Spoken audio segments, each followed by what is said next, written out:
बड़गाम के चडूरा इलाके के लोगों ने एक क्षेत्र में बन रहे ब्रिक किलन के खिलाफ प्रदर्शन किया। लोगों का आरोप है कि ये ब्रिक किलन पूरी तरह से अवैध रूप से बनाया जा रहा है।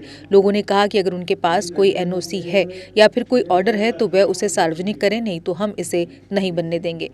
प्रदर्शनकारी लोगों ने यह भी कहा कि प्रशासन द्वारा पहले से ही ब्रिक किलन खोलने पर रोक लगाई गई है, फिर ये कैसे बन रहे हैं। हम अगर तहसीलदार के पास जाते हैं तो वह भी हमारी बात नहीं सुनते।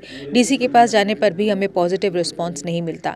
उन्होंने कहा कि अगर यहाँ और ब्रिक किलन बनते हैं तो प्रदूषण और फैलेगा और हमारे बागों को भी इससे नुकसान होगा। रंगीन गाँव, हम तो रंगीन कुलत्री से आए हैं जो कि तहसील चाड़ा रोड डिस्ट्रिक्ट बड़गाम में वाक़ा है। तो वहाँ पे कुछ इलीगल ब्रिक किलें बन रहे हैं, जिनमें से एक की कंस्ट्रक्शन हो रही है कि चिमनी उन्होंने बनाई है।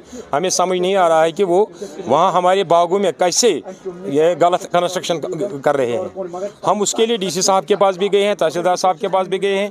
तहसीलदार साहब ने बोला कि इन्होंने कन्वर्जन ऑफ लैंड ऑर्डर दिया है, डीसी साहब ने हम इसको नहीं रोक पाएंगे।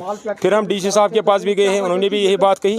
लेकिन अगर उनके पास कोई ऑर्डर है, अगर उनके पास कोई परमिशन है, हमने उनके बारे में उनसे दरख्वास्त किया है कि हमें इसका नकल चाहिए ताकि हम आगे उसको पेश करें कोर्ट में। हम देखेंगे किसके तहत इनको परमिशन मिला, जबकि पिछले 6-7 सालों से किसी भी ब्रिक किलन को परमिशन नहीं है। किसी भी ब्रिक किलन को जो आज से 7-8 साल पहले ब्रिक किलन चल रहे हैं, उनकी जो लाइसेंस है ना, किसी को जिसके पास लाइसेंस है वो रिन्यू नहीं हो रहे हैं। और ये एक परमिशन एक ब्रिक किलन को कैसी ये एक परमिशन मिल गया, जबकि वहाँ बहुत सारे इलीगल चल रहे हैं इस वक्त ब्रिक किलन। उनके पास अगर किसी के पास भी अभी कागजात है, एनओसी है, डॉक्यूमेंट है, उनको अभी तक उनकी लाइसेंस रिन्यू नहीं हो रहे हैं और नए देने की बात ही नहीं है। जो भट्ठे वाले प्राणी हैं, जो 6-7 सालों से भट्ठा चल रहा था, उन्होंने वो बार गए डीसी साहब के पास या बाकी डिपार्टमेंट के पास, जबकि पिछले बार डीसी साहब ने ऑर्डर एक भी निकाला कि हम किसी भी गलत कंस्ट्रक्शन को किसी जगह लगने नहीं देंगे, हम किसी भी ब्रिक किलों को यहाँ लगने देंगे नहीं, क्योंकि डिस्ट्रिक्ट बड़गाम में इस वक्त ब्रिक किलों की तादाद ज़्यादा हो गया। अब अगर और बढ़ जाएंगे तो इससे पोल्यूशन लेवल और बढ़ जाएगी। वहाँ पर बिल्कुल गुंडागर्दी चल रही है, वहाँ पर सिर्फ मुझे लगता है सिर्फ करप्शन है, बाकी और कुछ नहीं है। हम चाहते हैं यही हमारे साथ इंसाफ होना चाहिए। ये ब्रिक किलें जो है ये बंद होनी चाहिए।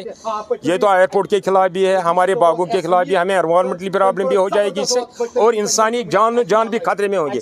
हम सिर्फ ये कहते हैं, हम ये एक ही गुजारिश करते हैं मोदी गवर्नमेंट से, या तो वो हमारी लैंड जो है मिल्कियत लैंड है, ये तो कोई सरकारी ज़मीन नहीं है, हमें मिल्कियत लैंड है, वहाँ पे बागात है। हम कहते हैं उनको कि आप हमारी लैंड भी ले लो, हमें और किसी जगह हमें शिफ्ट करो ताकि हम वहाँ सुकूनत करेंगे। जम्मू कश्मीर में अब आ गई है सबसे पावरफुल बुल मशीन, जो दिखाती है किसी भी मशीन से अधिक दम। चाहे कितनी भी मुश्किल हो, काम बुल लोडर मशीन करती है उससे आसान। बुल लोडर मशीन डीजल भी कम खाती है और 1 घंटे में बचाती है अन्य लोडर के मुकाबले 1 लीटर डीजल, यानी डबल फायदा, काम ज़्यादा और खपत कम। जम्मू में बुल लोड मशीनें कई वर्जन में उपलब्ध हैं।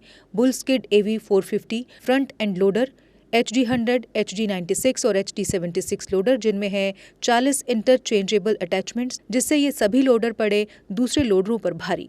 अगर आप भी लोडर लेने का सोच रहे हैं तो देर किस बात की, आज ही आएँ। हमारा पता है Chaudhary motors, near petrol pump, Saror अड्डा, बड़ी ब्राह्मणा। Mobile number 9697652836, 9419199119। जम्मू कश्मीर की खबरों के लिए जुड़े रहिए GK अपडेट के साथ।